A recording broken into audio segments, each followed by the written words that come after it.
The clock read 11:47 p.m. when the knock came at Mark's door. He wasn't expecting anyone, why would he? His daughter Lily was at her mother's for the holiday weekend, and he'd resigned himself to watching the ball drop alone with a glass of whiskey and the echo of his own thoughts. If you've ever felt that particular kind of holiday loneliness that seems to amplify in the silence of an empty house, this story might just restore your faith in human connection. Before we dive in, hit that like button and subscribe to see more stories that remind us we're never truly alone, even when it feels that way. Mark hesitated before opening the door. Through the peephole, he could see Emma, his neighbor from across the hall, holding what looked like a bottle of champagne and wearing a silver party hat that caught the dim hallway light. "You need someone to kiss at midnight," she announced when he finally opened the door, her smile bright but her eyes betraying a hint of nervousness. "And so do I." Mark stood frozen in the doorway, his worn University of Michigan sweatpants and faded t-shirt suddenly making him feel painfully underdressed. Emma, by contrast, wore a simple black dress that seemed both casual and elegant at once. "I'm not really in a celebrating mood," he said, though he made no move to close the door. "Neither am I," Emma replied. "That's exactly why we both need this." The truth was, Mark had noticed Emma since she moved in 6 months ago. They'd exchanged pleasantries in the hallway, helped each other with packages, and once had a surprisingly deep conversation about Italian cinema while waiting for the elevator. But he'd been so consumed with navigating his new reality as a single father that anything beyond neighborly friendship seemed impossible. "I brought provisions," Emma said, holding up the champagne and a small bag that clinked with what Mark assumed were glasses. "And I promise I'll leave right after midnight if you want. No one should be alone when the year changes, Mark. Not even grumpy single dads who think they're fine on their own." Despite himself, Mark laughed. "I'm not grumpy." "You're a little grumpy," Emma countered with a grin. "But in a charming way." Mark stepped aside to let her in, suddenly aware of the dishes in his sink and the toys scattered across his living room floor. "Sorry about the mess. I wasn't expecting company." "If you'd seen my place right now, you wouldn't apologize," Emma said, making her way to his kitchen counter. "I've been stress baking for 3 days straight. There's flour in places I didn't know flour could reach." As Emma uncorked the champagne, Mark found himself studying her. They'd never discussed personal lives much, but he'd gathered she was single and worked as a graphic designer. What he didn't know was why she'd chosen to spend the final moments of the year with him rather than at some party with friends. "So," he ventured, accepting the glass she handed him, "no big plans tonight?" Emma's smile faltered slightly. "I was supposed to fly home to Chicago to see my family, but my flight got cancelled due to the snowstorm. By the time I found out, everyone I know had already made plans." She shrugged, trying to appear nonchalant. "I could have gone to a bar or something, but the thought of being surrounded by drunk strangers at midnight seemed worse than being alone." "Until you decided that being with one sober stranger was the perfect compromise?" Mark asked, raising an eyebrow. "You're hardly a stranger, Mark. I've seen you in your mailbox pajamas." Mark groaned. "Those were a gift from Lily. She insists I wear them." "They're adorable," Emma said, her eyes crinkling with genuine warmth. "How old is she again?" 7 going on 17, Mark replied, feeling the familiar pride and worry that accompanied any thought of his daughter. "She's with her mom for New Year's. They're in Vermont with her mom's new boyfriend." The word still tasted bitter, even after a year of separation and 6 months of divorce. Not because he still loved Sarah, that had faded long before the papers were signed, but because every new thing in their post-marriage lives was a reminder of how thoroughly their old life had been dismantled. Emma nodded, not offering platitudes or pity, which Mark appreciated. "That must be hard," she said simply. "It is. But it's also—" Mark searched for the right words. "It's also a relief, sometimes. To not be pretending anymore. We weren't happy for a long time before we admitted it. The TV in the background showed crowds gathering in Times Square, their faces illuminated by the lights, expectant and hopeful for the year ahead.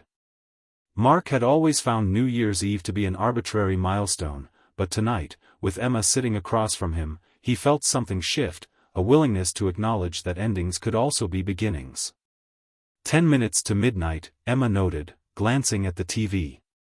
Any resolutions? Mark laughed. I stopped making those years ago. They never stick. Maybe you're making the wrong ones, Emma suggested.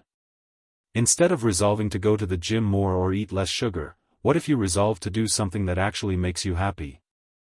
Like what? Emma shrugged. I don't know. What makes you happy, Mark? The question caught him off guard. It had been so long since anyone had asked him that, since he'd asked himself that. His life had become a series of responsibilities and routines: work, Lily, sleep, repeat. Lily makes me happy, he said finally. Being her dad. That's beautiful, Emma said. But what about just for you? Something that's yours alone? Mark thought about it. I used to paint, he admitted. Landscapes mostly. I wasn't great, but I loved it. I haven't picked up a brush since before Lily was born. That's it then, Emma said decisively. Your resolution is to paint again. Just like that? Just like that. Emma's eyes were bright with conviction. Life's too short to put off the things that bring you joy, Mark. As the countdown to midnight began on the TV, Mark found himself studying Emma's face, the determined set of her jaw, the slight dimple in her left cheek when she smiled, the way her eyes seemed to hold a challenge and an invitation simultaneously. 5, shouted the crowd on TV. You know, Mark said, his heart suddenly racing, I think I might have another resolution. 4. What's that? Emma asked, her voice softer now. 3. To stop hiding in this apartment. To start living again. 2. Emma moved closer, her champagne glass still in hand but forgotten. I think that's a resolution worth keeping. 1. Happy New Year, the TV blared, as confetti rained down on the crowds in Times Square. Mark hesitated only a moment before leaning in. The kiss was gentle, tentative, a question more than a declaration. When he pulled back, Emma was smiling. Happy New Year, Mark, she whispered. Happy New Year, Emma. They stayed up talking until 3 in the morning, sharing stories about their childhoods, their dreams, their disappointments. Mark learned that Emma had moved to the building after ending a long-term relationship with a man who couldn't commit. Emma learned about Mark's struggle to balance his career as an architect with being a present father. They discovered a shared love of old movies, spicy food, and autumn afternoons in the park. When Emma finally left, they made plans to have dinner the following weekend, a real date, they both agreed, with no holiday pretense. The next morning, Mark woke to a text from Emma, check your front door. Outside his apartment, he found a small package wrapped in simple brown paper. Inside was a set of watercolor paints, brushes, and a note that read, for your resolution. No pressure, just joy. E. That evening, when Lily returned from her trip, bubbling with stories about skiing and hot chocolate, Mark showed her the paints. Can we paint together, Daddy? She asked, her eyes wide with excitement. I'd love that, sweetheart, Mark replied, feeling a warmth spread through his chest that had nothing to do with the heating in the apartment. Later, as they sat at the kitchen table, watercolors spread between them, Lily looked up from her creation, a rainbow-colored unicorn with wings. Daddy, are you happy? She asked with the direct simplicity only children can manage. Mark thought about the question, about the paints before him, about the dinner plans with Emma, about the way his daughter's face lit up when she concentrated on her art. Yes, he said, surprised to find it was true. I am happy. Good, Lily nodded, returning to her unicorn. Emma is nice. I like her. Mark smiled, wondering at his daughter's perceptiveness. I like her too. As winter melted into spring, Mark and Emma's relationship deepened. They took things slowly, mindful of Lily and the complexities of blending lives. There were challenges, moments of insecurity, navigating co-parenting with Sarah, finding balance between independence and togetherness, but they faced them together, with honesty and patience. By the time the next New Year's Eve approached, Mark found himself standing in Emma's kitchen, helping her prepare dinner for a small gathering of friends, including Sarah and her now fiancé, who had become, somewhat surprisingly, good friends with Emma. Lily darted between the adults, wearing a party hat and occasionally blowing a noisemaker that Mark was already regretting buying. "Can you believe it's been a year?" Emma asked quietly, as they stood side by side chopping vegetables. Mark shook his head. "Sometimes it feels like that night was yesterday. Other times, it feels like you've always been here." Emma leaned her head against his shoulder briefly. "Best impulsive door knock I've ever made." "Best door I've ever answered," Mark replied, kissing the top of her head. Later, as midnight approached, their friends gathered in the living room, champagne glasses in hand. Mark found himself standing slightly apart, watching Emma laugh at something Sarah's fiancé had said, her face animated and beautiful in the warm light. Lily sidled up beside him, slipping her small hand into his.